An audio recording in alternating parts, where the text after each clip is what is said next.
Our reading this morning is taken from the book of Isaiah, Isaiah chapter 61, the year of the Lord's favour. The Spirit of the Sovereign Lord is on me, because the Lord has anointed me to preach good news to the poor. He has sent me to bind up the brokenhearted, to proclaim freedom for the captives and release from darkness for the prisoners, to proclaim the year of the Lord's favour and the day of vengeance of our God, to comfort all who mourn and provide for those who grieve in Zion, to bestow on them a crown of beauty instead of ashes, the oil of gladness instead of mourning, and a garment of praise instead of a spirit of despair.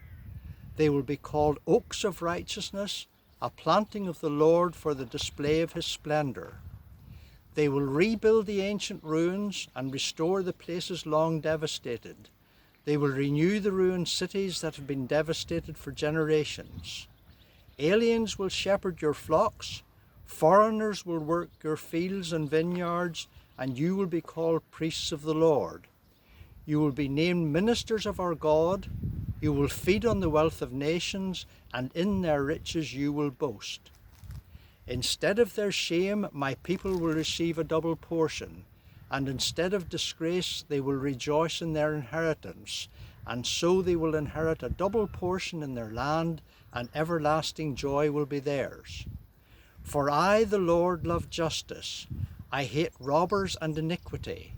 In my faithfulness I will reward them, and make an everlasting covenant with them. Their descendants will be known among nations, and their offspring among peoples.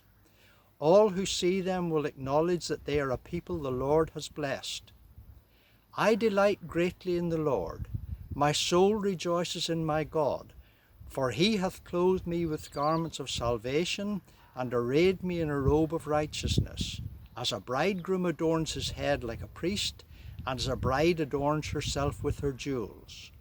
For as the soil makes the young plant come up, and a garden causes seeds to grow, so the sovereign Lord will make righteousness and praise spring up before all nations. Amen.